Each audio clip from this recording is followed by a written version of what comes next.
Hi. Welcome along to Heart to Hearts. I'm Sarah Seeger. I'm a body work therapist and energy healer in Auckland, New Zealand.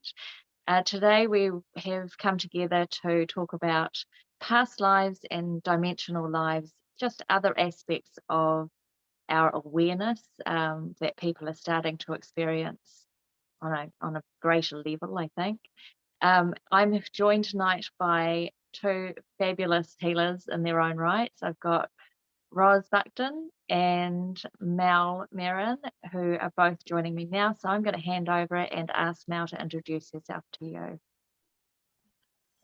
Hi, I am Mel or Melly Rose or Mel Merrin. I'm a healer and a body worker. I work on lots of dimensional levels with people and help them just tap into their deeper aspects of self and their strength, and just to find anything that's blocking them or holding them back. And I'm a body worker as well, so I'm often working energetically and physically at the same time, and that helps me receive better. And yeah, and I speak a lot of light languages and use them for release work and coding and reprogramming. Thanks, Mel. Mm. And Roz?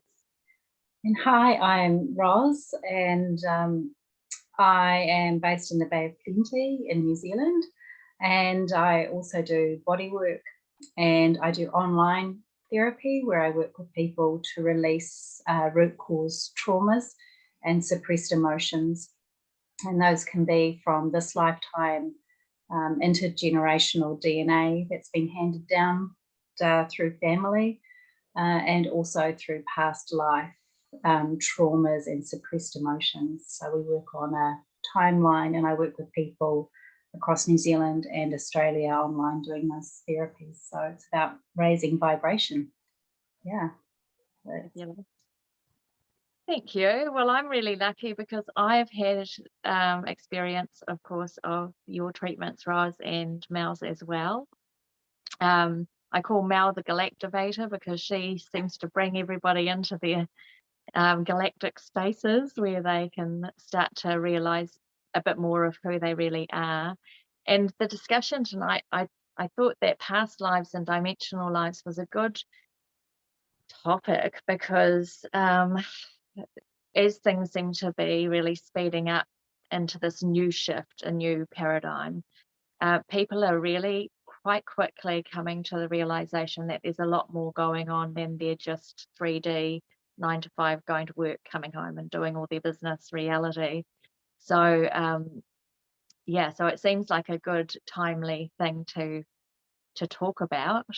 I guess I should just say that I also do quantum healing hypnosis therapy, which is a Dolores Cannon therapy on working with past life regression to also look at what's going on, what is your purpose in life, what is holding you back, what's the cause of illness in the body, and similar things to really what Roz is talking about, just a slightly different process.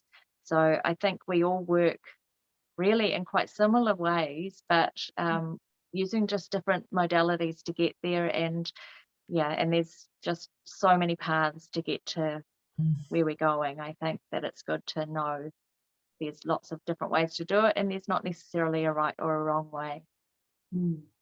Absolutely. And I can say that I have had a session with you, Sarah, and well, lots of sessions, but they're amazing, absolutely amazing. Thank you. Yeah, and me too. That was awesome when we went into past life. That was fascinating. Yeah.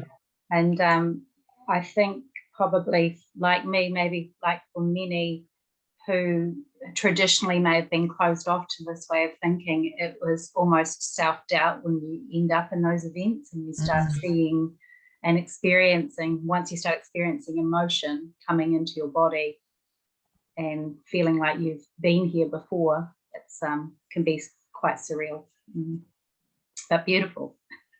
Yeah, really changing.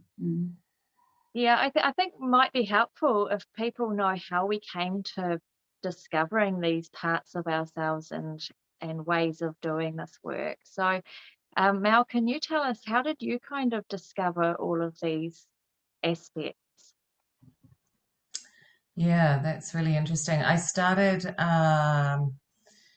when I was in London. I started training as a healer in my early 20s, and I was very depressed. I was working in fashion, and it felt very soulless, and I got really down, and I ended up going to a person for Reiki, and it was amazing. So I started training with her, and then I became really interested in what was going on, because things was sort of seeing things and feeling things, but I didn't really get any mentoring around that, because 25 years ago there wasn't really. It was just kind of more slap bang, you just put your hands down, and it all just happens, and so I didn't find the right mentor really back then to guide me deeper into that part of myself. And so I continued sort of working in the corporate field, and doing healing on the side. Then I got really into meditation, and I was having incredible meditations, became obsessed with meditating and yoga and all of that sort of stuff. So I was doing all of that. And then I had a big breakup from my ex-husband, and then I sort of forgot everything. I met someone else, had children, and you forget when you've got young children a lot about yourself quite often, because your whole life is taken up with caring for these little people. And so you often forget a part of yourself during that time. And then suddenly it starts to come back. And so I had a foundation. I was lucky I found all these things very young, but I hadn't developed them sort of deeper. And then about 6 or 7 years ago, and probably a bit more, I heard about a spiritualist mediumship circle, and I was suddenly really interested again. Just something clicked, and I went along to this circle, and I joined it and started learning that actually a lot of the work you do is just practice, and it's inside of us, and it's not that you are just. Some people are just born with these amazing gifts. But it's a little bit like using a new muscle. So when you start to use your third eye, it's actually, you have to train it. It's an untrained muscle. And I'd get very tired in the beginning. And suddenly my treatments were starting to evolve, and I was writing lots of stuff, and having more and more I guess, psychic awareness unfolding, and more messages. And then I went on a retreat with Judy Satori, and that was when really everything kicked off, like a hundredfold, because that was when I had sort of I guess you could call it a full body takeover, and all my languages came, and yeah, it was pretty out there. But when that happened, it was like something was unleashed. So something really huge became unleashed, and I think what's happening now is that unleashing is, like Roz said earlier, that unleashing is happening in lots and lots of people that have actually never tapped into that side of themselves at all. It's almost like they've been asleep, for like Sleeping Beauty.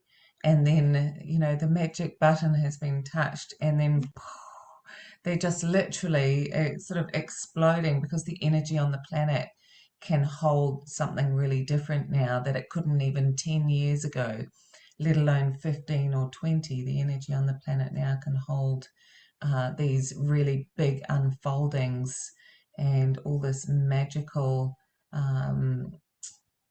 stuff can happen really quickly now, whereas, you know, that wasn't necessarily the case 10 years ago. So yeah, and it's just kind of evolved. It evolves all the time, so we're always evolving with our gifts.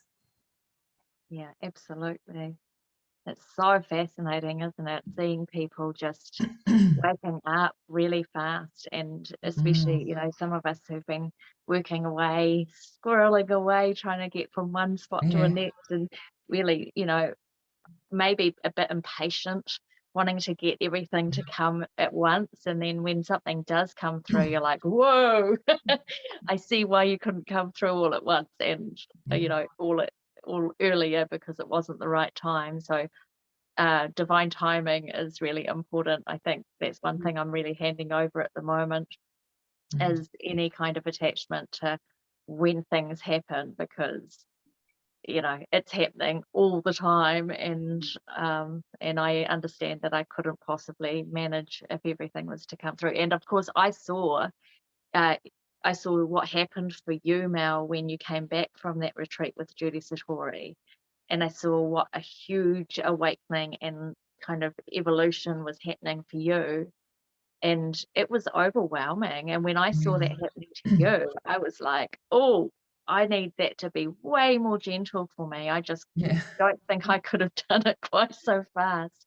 Yeah, it was pretty crazy, but I always say to people, they never give you more than you can manage. So even if it feels overwhelming, they know you can handle it.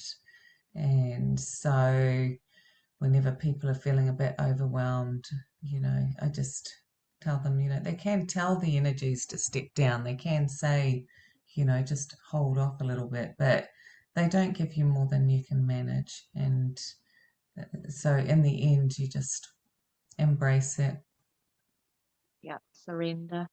surrender. That's a And big what lesson. about what about Yeah, you, yeah. Roz? How did this all happen for you? Well, probably slightly similar in the beginning, that I was in my early 20s and I knew I wanted to do something more and something with people, but I wasn't really ready at that stage to really embrace it, because I was still you know, I suppose I was probably really still three-dimensional, like really in the matrix. I was really stuck, but I knew there was more. But I had this real push me pull you happening with wanting to do all those fun things that you do in your 20s, and versus going against my instincts. So that probably is a tale of 20 years where I went against my gut feeling, and crashed really badly, when I probably actually aligned quite nicely with turning 40. My big crash. So it was a lot of suppression and a lot of going against my gut, and any sort of knowing or intuition. I just went against it, and I just kept pushing on through, and sort of suck it up soldier kind of, you know, that sort of mentality, that real, it's kind of quite a Kiwi thing, that just keep going, had children, got those children out the door, and just kept going and going. And I was working in corporate environment, and pretty miserable day after day. And so after going against my gut feeling every day, I became quite physically ill, and that stopped me in my tracks pretty quickly. And I actually came across, I was living in a small town in Rotorua at that stage, and I found a small spiritual group and some really beautiful people. And I went along, and I sat in the car at the bottom of the driveway for about half an hour, because I was too scared to go in there. I didn't know what to do, but I knew I had to go. I knew I had to do something, and I had this big pull, and I sat in the car And then I showed up late and made up another excuse as to why I was late.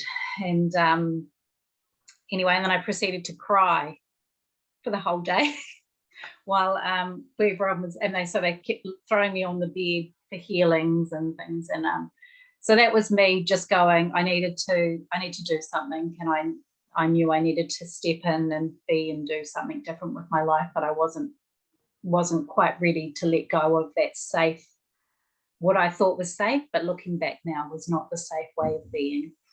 And then I met those same women about a year later, and they didn't recognize me. And I said to them, "Oh, it's me. Hi, how are you guys?" And they were like, "Is that you, Roz?" And I said, "Yeah, yeah." And they said, "What?"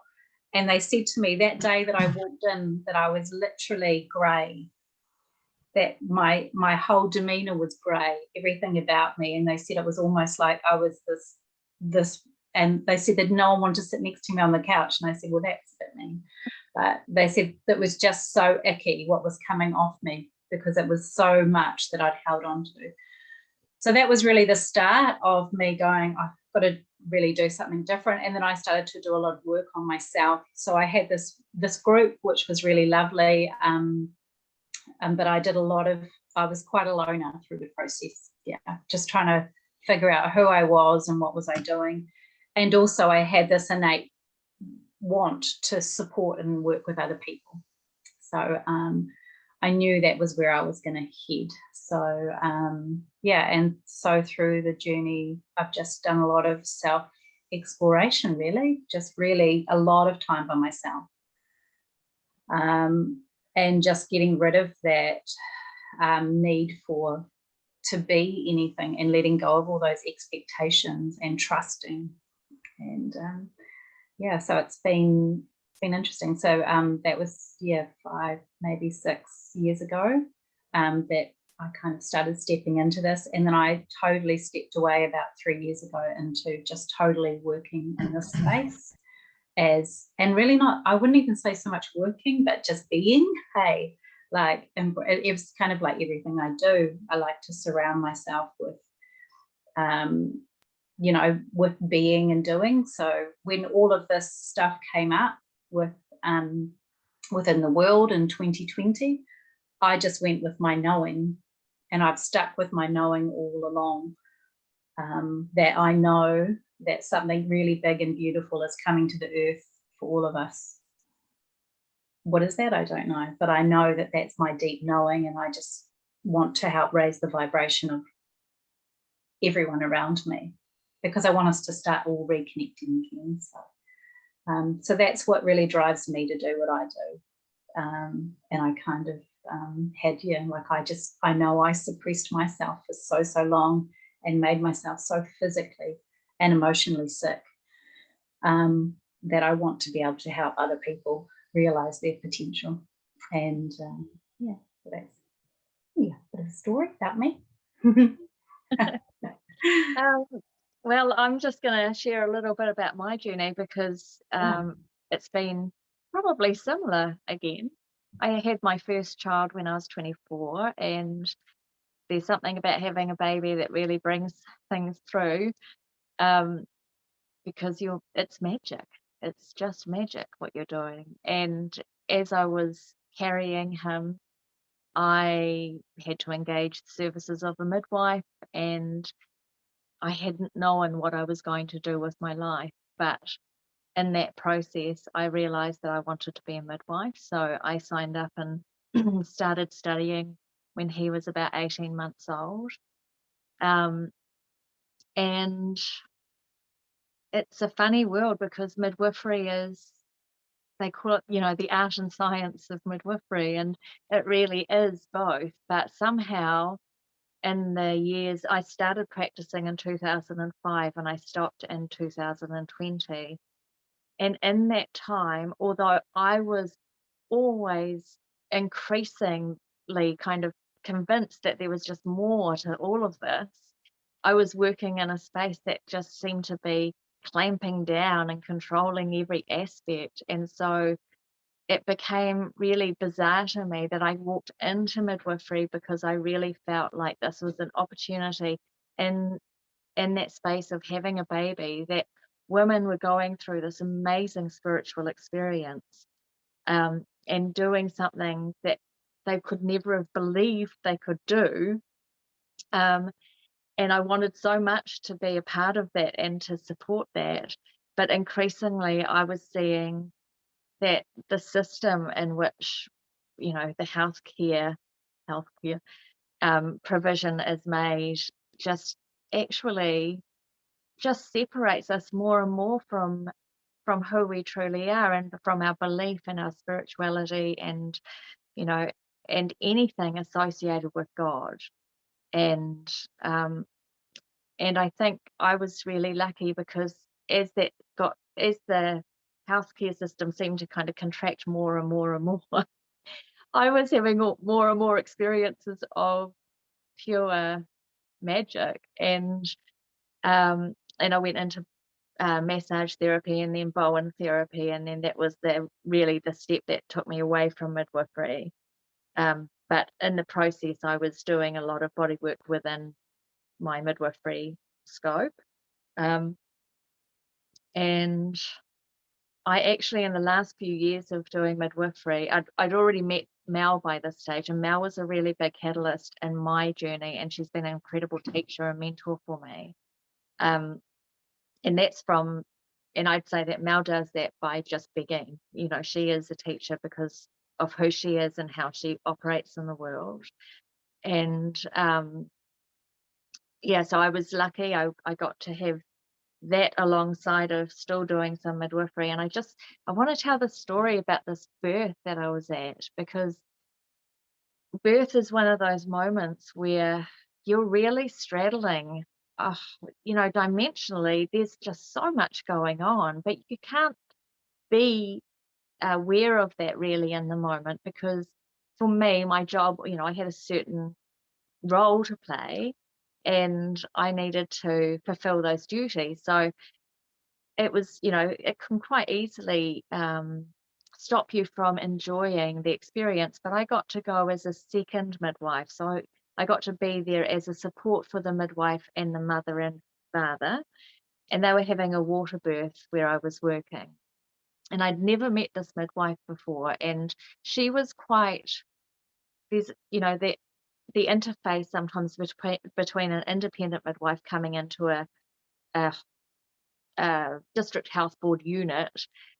Some people work really closely with the staff midwives and some people don't. And this woman didn't, because she didn't have much trust in us. And I think that's reasonable. And she let me come in to be the second midwife. And we had this amazing water birth where this baby came, and he came to the surface, and he didn't transition fast. It was really slow. And there's lots of times where you'll see something like that, where the midwives in the room will start panicking, people will start panicking, and they're like, this baby's got to wake up and it's got to be crying and all this stuff. And I was sitting there as a witness, really, and just got to hold the space with that midwife and watch this baby. Really, I think it might have been 2 minutes. Like, he was fine, he was breathing, but he wasn't here yet.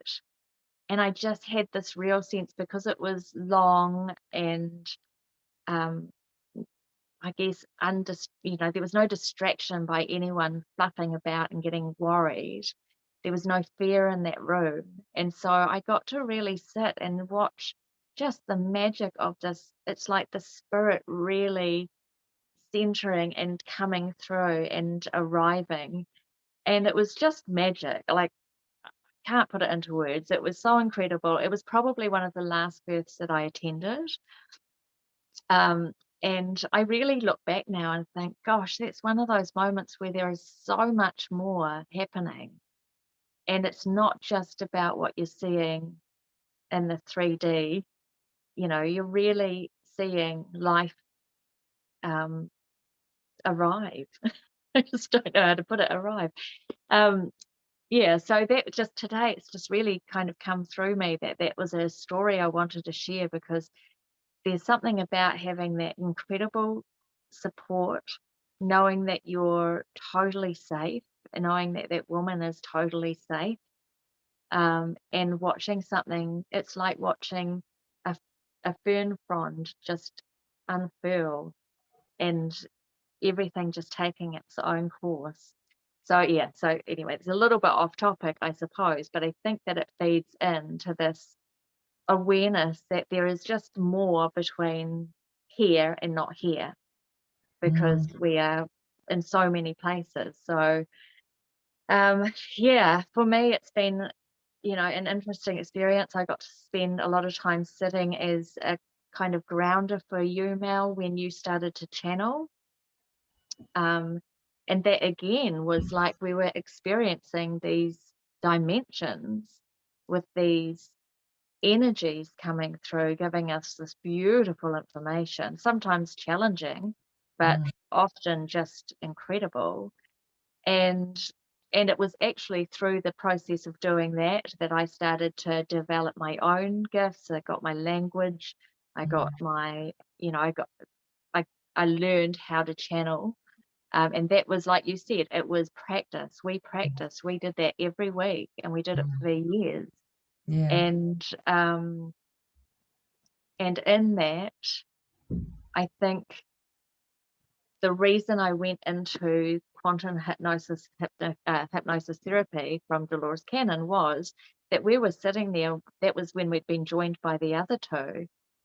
And I was like, imagine what we could get. Like, imagine the understanding we would have if one of us knew how to work in past life regression, or in that kind of space where we can see and understand more than what we actually see and understand. So we were going through so many levels, weren't we? There's like Yeah. one of us is channeling, the rest of us are holding space and coming in and out of spaces where we're seeing things that corroborate the information coming through, we're feeling it.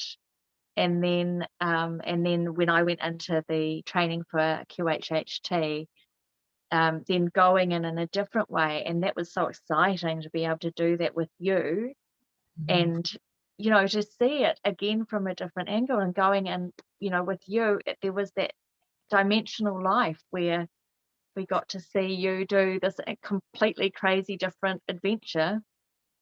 And that really was, for me, that just, it seals the deal. I'm like, there's so many people who've got no limit to what they can do. In fact, the limit is only your imagination, because if you allow your imagination to just run a bit and you follow it, a story will come through, and it will always be the most appropriate thing for you to learn at this time. So yeah, that's how I came in. Gosh, I'm just, and I just had a session with Roz, and then my experience again was a bit more of a dimensional life than a past life.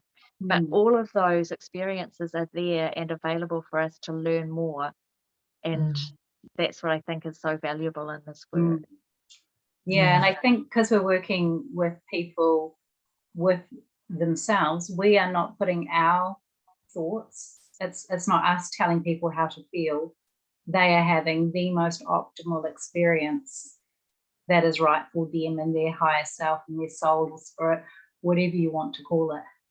It's always right, whatever it is. Yeah, whether it's going into a birth event, past or dimensional, whatever that is, it's always going to be optimal, because their mind and their spirit, mind, body, soul, will only go where they need to go at that day and that time.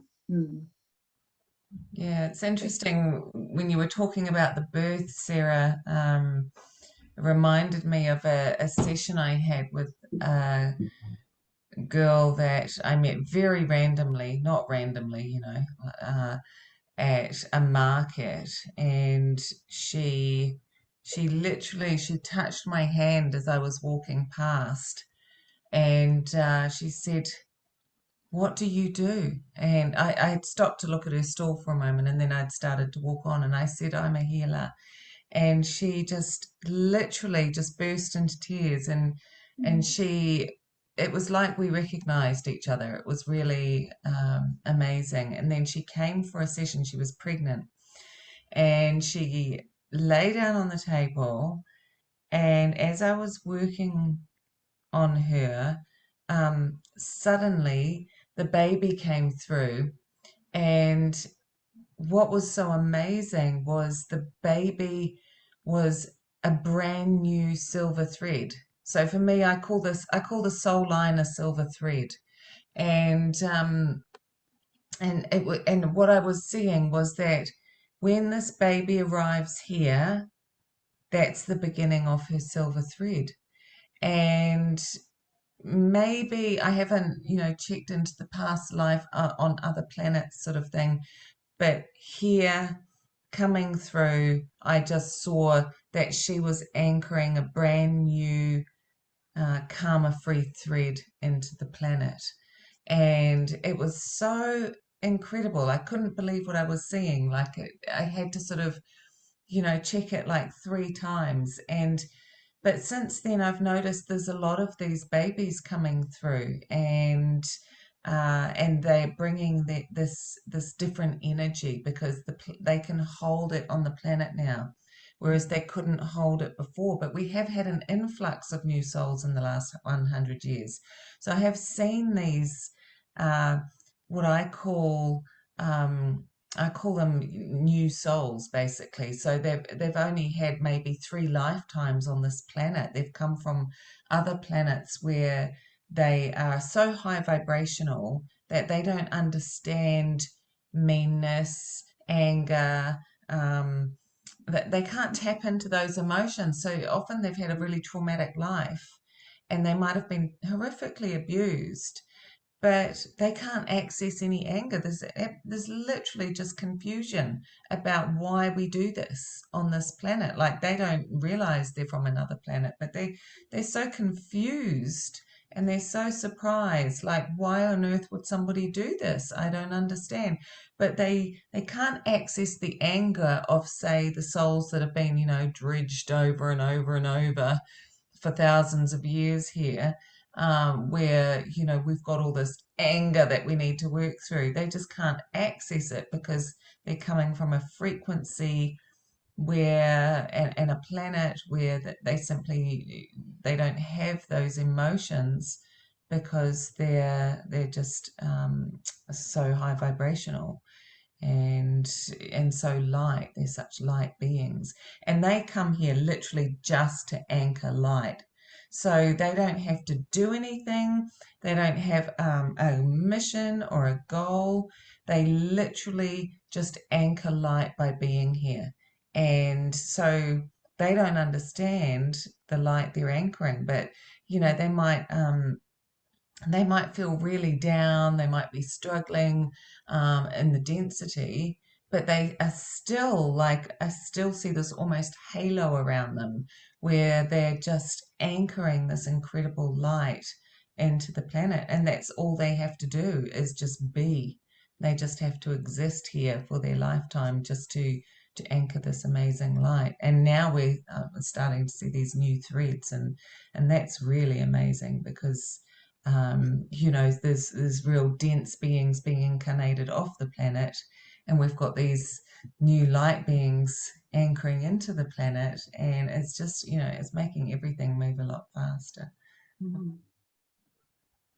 Oh, nice.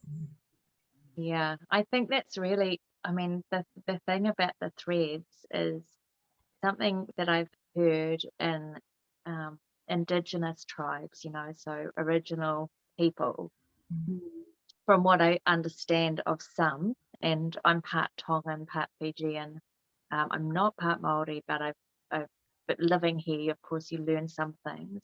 I wouldn't profess to be an expert at any of this, but what I've understood from experiences I've had and from reading a little bit about others is that with the wānanga, the schools for the originals in New Zealand, that children were chosen. Like when they arrived, the elders in the communities would know what was required for a person to be able to hold the history and be able to teach and heal and all those things. And so there was this kind of like the chosen children, and not everybody had that role. So it didn't mean that they weren't incredibly special and needed, but there were some who were chosen. And what I've heard said is that they had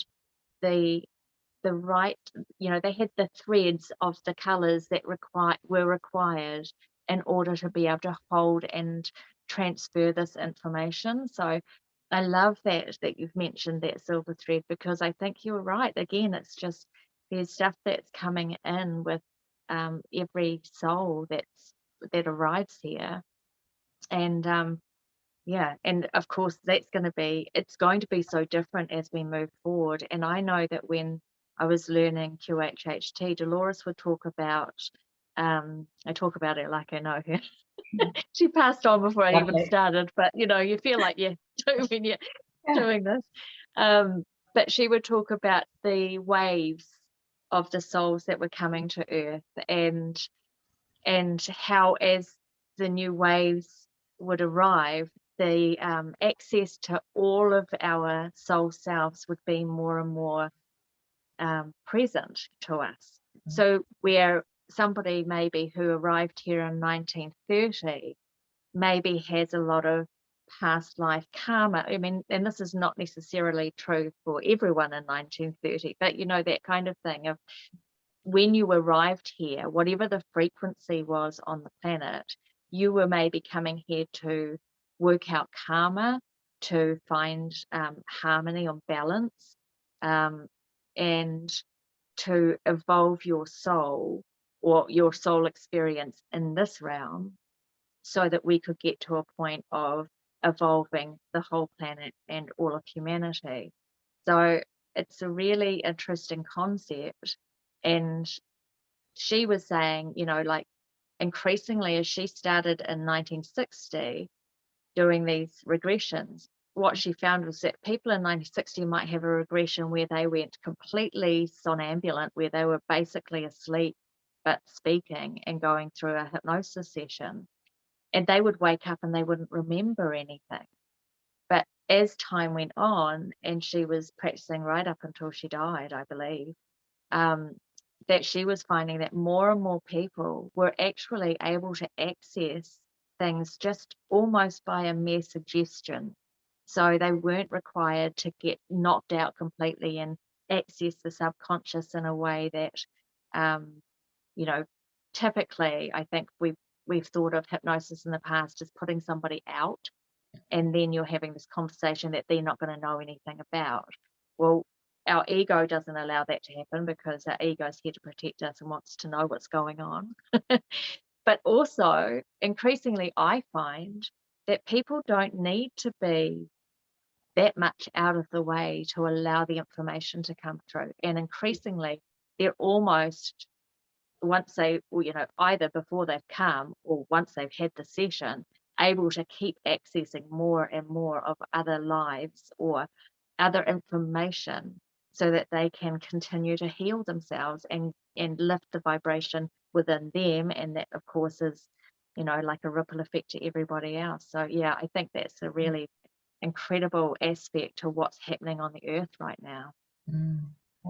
Absolutely. Yeah, and I'd agree with that, with the root cause therapy, because it's not hypnosis. People are conscious, eyes closed, but just deeply relaxed. And sometimes it's just take 2 or 3 breaths and we're off exploring a timeline. We're off into the past and the future and looking. And, even the most hardened people who are like, can't see anything, nothing's happening. Then the next thing, feels a bit bright, and then we go into it. But people are completely conscious throughout, to the point that they have a laugh. So I've had people go through into past lives where they are in the Navy, and the next thing they're absolutely in fits of hysterics laughing. And I said, "Are you okay?" And they're like, "Oh, you should see me. I'm in a sailor suit."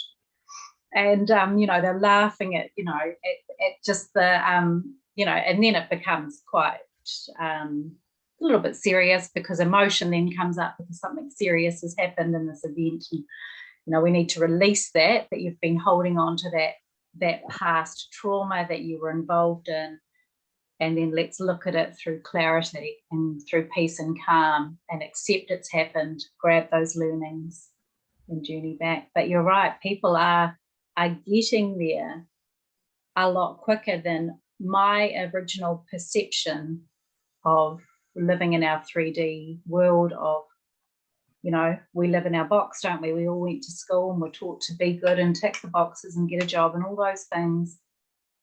Never in my wildest dreams looking back then did I imagine that you would be able to quite simply be laughing, having a conversation with someone, and they're experiencing and releasing past life traumatic experiences, or from the womb, or from this lifetime.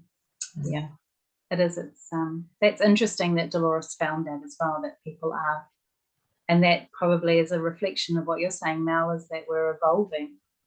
And the vibration is just raising. These people who have got no concept of it. Yeah. People come to me to release trauma.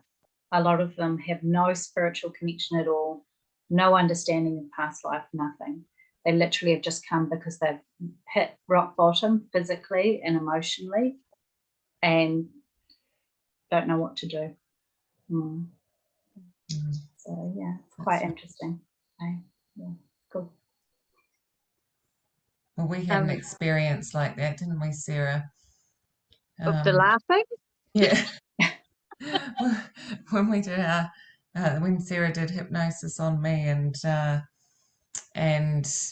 yeah, and I couldn't see where I was. I couldn't see what was going on. And she's like, well, what do you look like? And I'm like, I don't know. I can't see myself. And she said, well, have a look around at your body.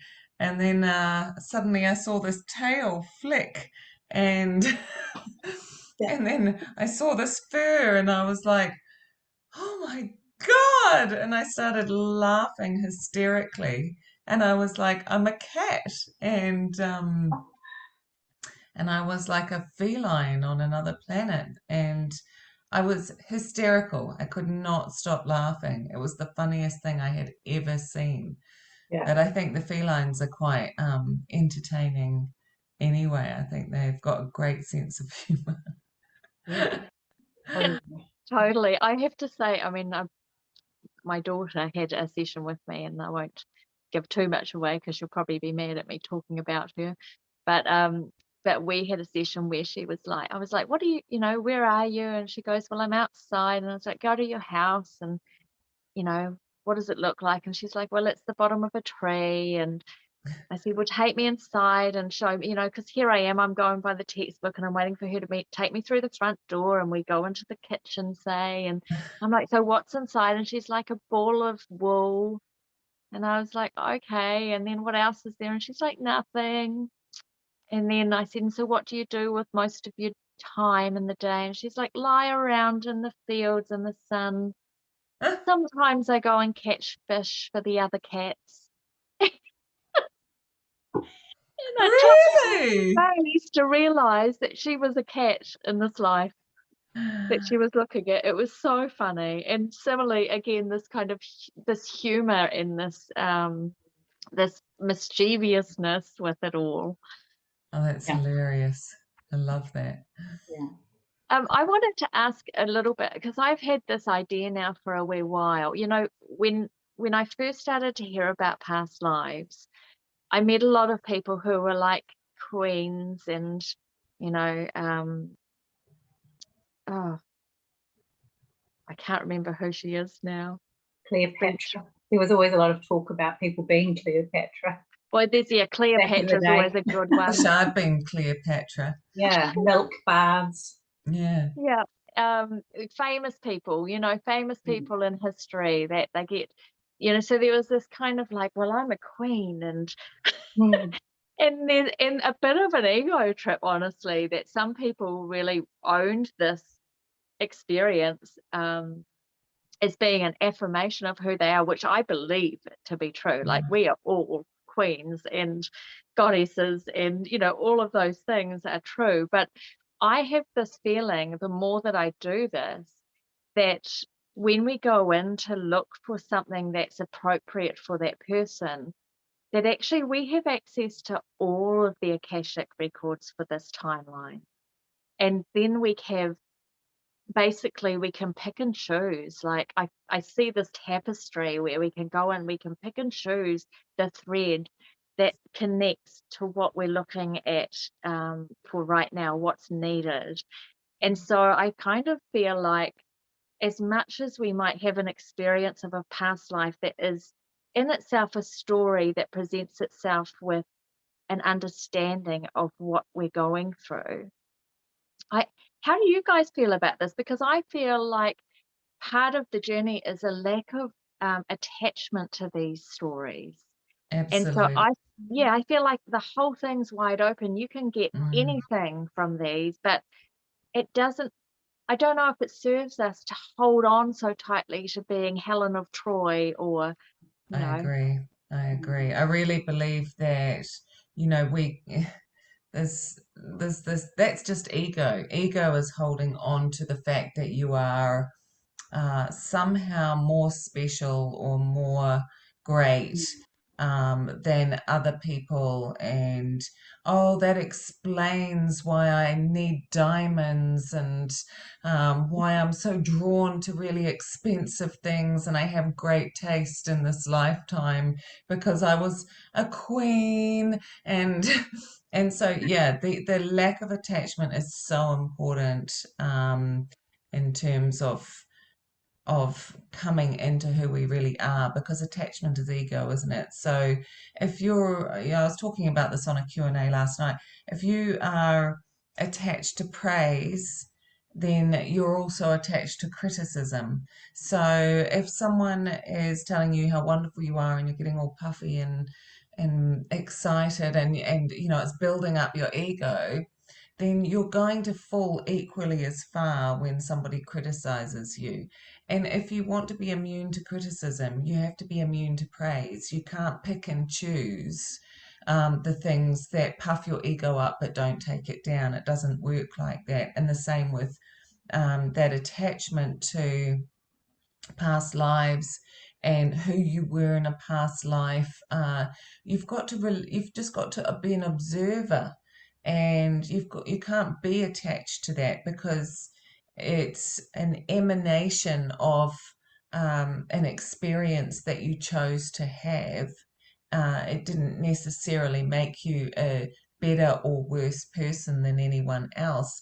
And maybe you were Helen of Troy in a past life, and maybe I was Elvis. I mean, we could have all been anyone, but but there's no point me going, oh my gosh, I was Elvis, and that explains why white's my favorite color, and why I need lots of attention. There's no point doing that, because our role in terms of coming into ourselves is to learn how to detach from all of these things, so that we can feed our own soul, so that we can fill up our own cup, so that we don't need external validation of who we are. And so I completely agree with that. Yeah, I just want to say, it's just as likely that you were a magpie and that's why you needed all the diamonds. Well, exactly. Could have been And amazing. and we're supposed to be coming to the understanding of unity consciousness. So, that means not being attached to those stories, because we are all one. Yeah. Although we are also here as a fractal of God, having our own experience and doing our own work, but we agreed to come together, so we must be here to do this together. Yeah, you're right. And it's about that raising consciousness, and not seeking externally. And so the higher that our base level vibration is, the less we're seeking for something, a drink, something to eat, whatever it is, whatever that thing is that just makes you feel better. it's in here, that thing that makes you feel better. So that's the beautiful thing. I think once people engage in these types of therapies and they can feel that for themselves, that's when it starts to tick over for them and they start to raise their own consciousness. Because people, as a rule, have gone to the doctor or a counsellor or a therapist and waited for them to tell them how to feel. And so the key to all of this is actually, and that's the beautiful thing about any sort of regression or past life experiences, once you've had one of those experiences yourself, it changes you. You have that moment, you have those epiphanies, and you start to raise your consciousness wherever that is on the scale. It doesn't matter, but every time you raise that and you start to realize that everything sounds a little corny, but starts and ends here. But it does, instead of Googling up what's wrong with me or how can I raise my vibration, just minutes and meditation. Hey, Mel, I mean, you're a big meditator and so are you, Sarah. I know, it's a beautiful thing once you can just learn to be still and be with yourself and realize that you have everything, you have all the answers. And so that's where the past life discussion particularly becomes relevant, because if I had $1 for every time a person says that's weird, and I go, it just is. Like, people, sometimes after a session, I have people get really detailed into their past life. And then I've had people go and Google what came up for them to check. And it's, again, they're wanting to seek externally that validation of what just happened. And I've had people send me screenshots and say, oh my gosh, actually that was a thing. So I've had people go back and Google their life, like their name. And so they've known the name of who it was, who they went back and became. Not famous. They've just gone back into genealogy records and found out and then wanted to validate. But then as they go and do more work on themselves, they go, oh, it just is. Yeah. But, it's a process, hey? So it's moving away. It's like raising that. Still, we're not sure of it because we've always been taught to validate externally. And then it becomes, oh, actually, it just is. I don't need to go and Google that or check somehow that what I've experienced is true. Because if you've experienced it, it's true for you, whatever that is, whether you're a cat or a magpie or a fish, whatever it is. All perfect. Yeah, perfect timing, hey? It's lovely.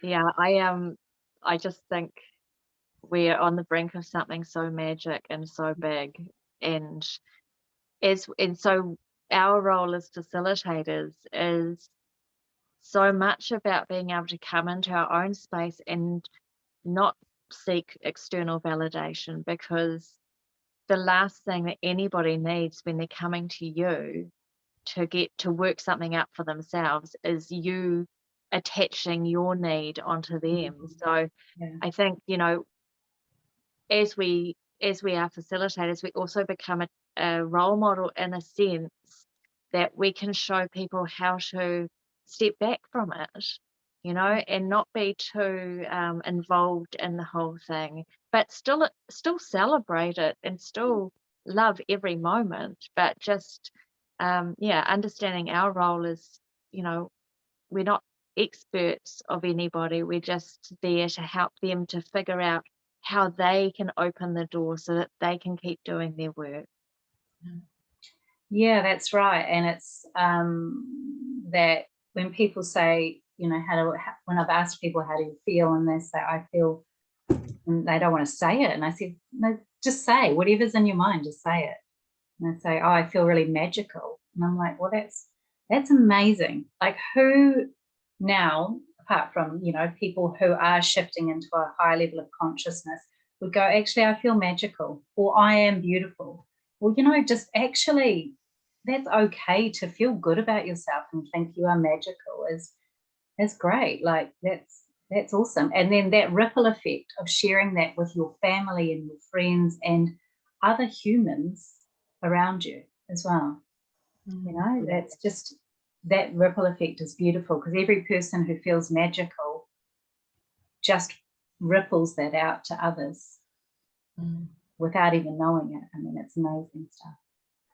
It's really lovely. I was talking last night about school. School is like a funnel to get us used to sitting still for long periods of time, to not question authority, to do work set for us.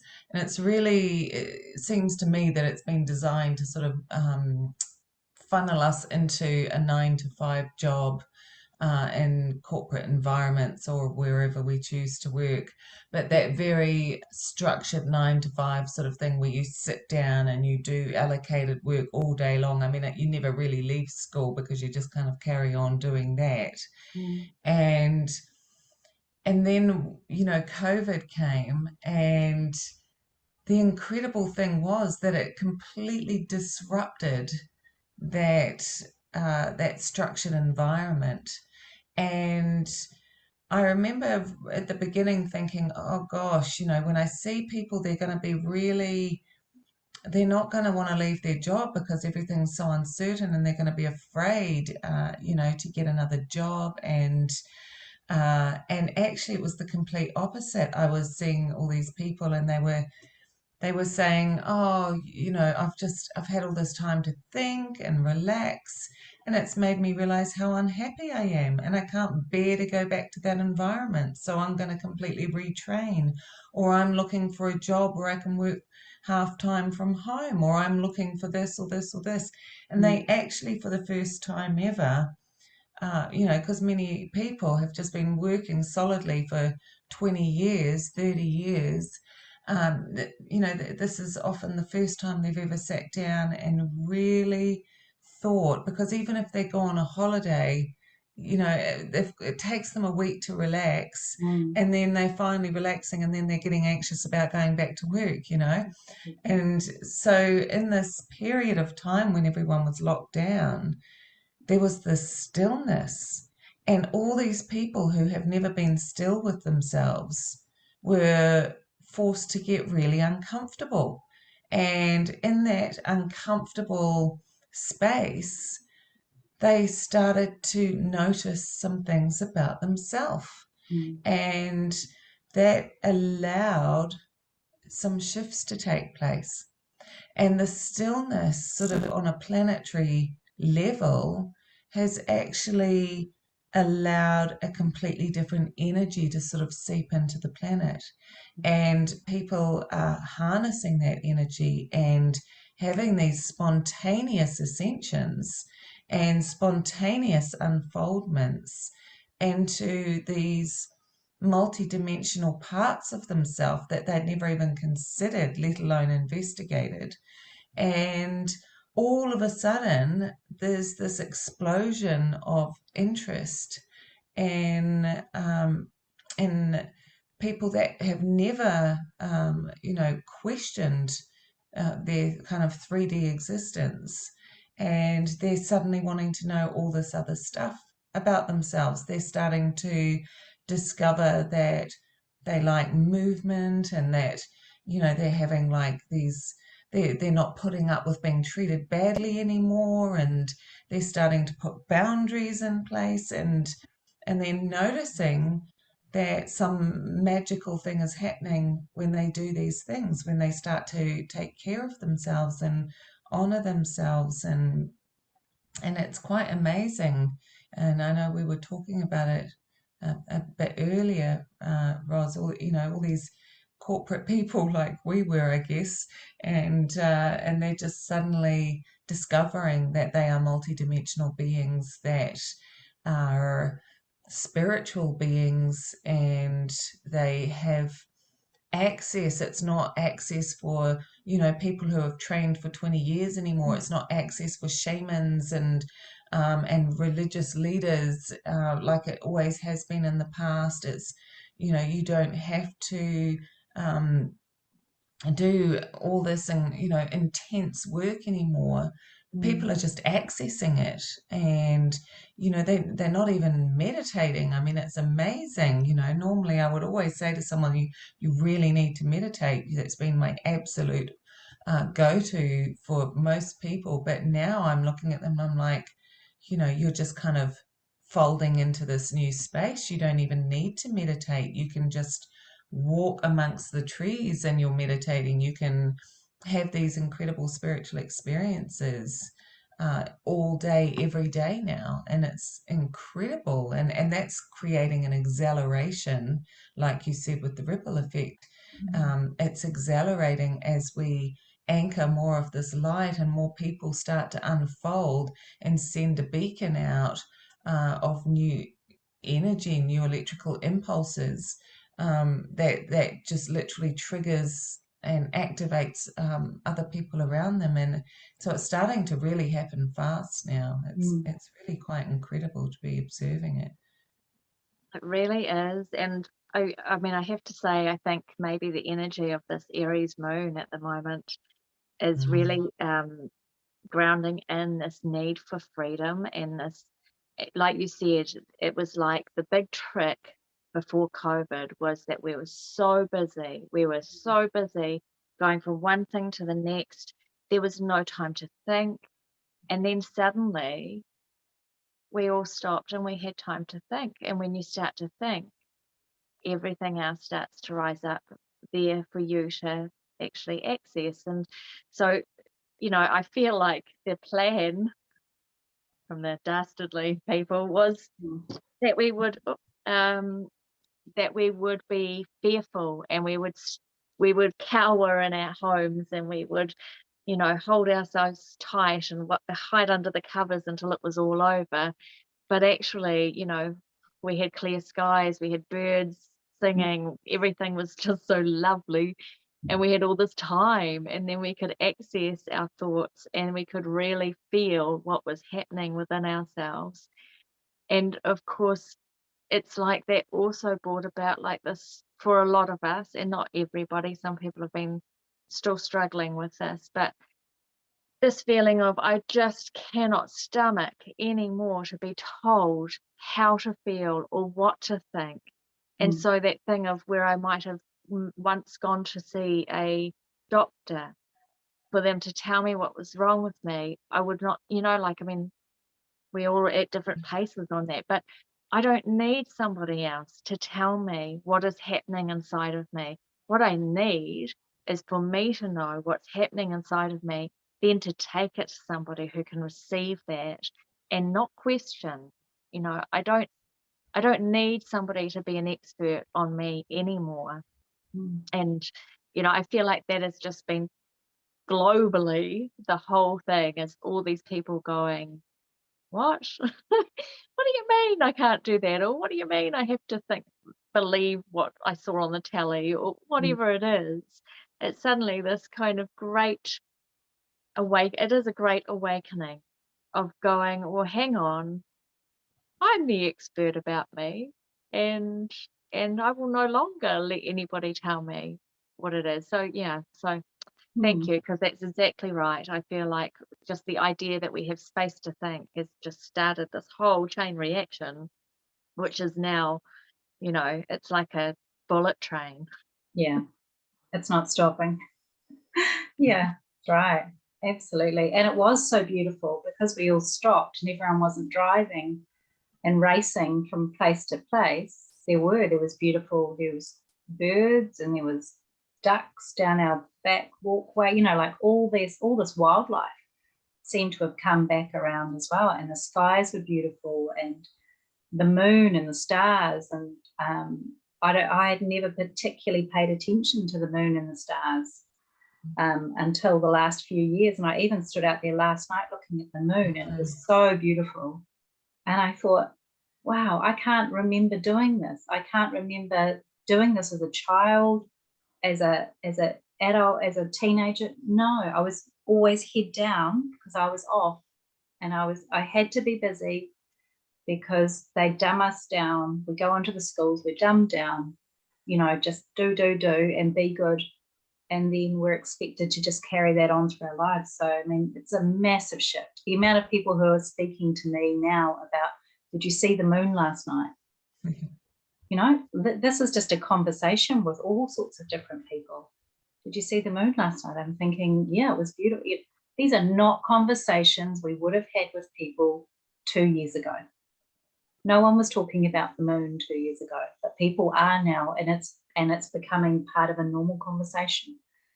And so that bullet train, it's awesome. It's really amazing. Mm. Oh, wow. I feel like a winding down at the moment. So I'm really happy if there's anything else you guys want to just bring up before we finish for the night. No, I think I'm good. I agree. I think we've covered some really interesting topics tonight. Yeah. And yeah, I think that as long as someone is curious, as long as they hold something open, then change is possible on any level in any person.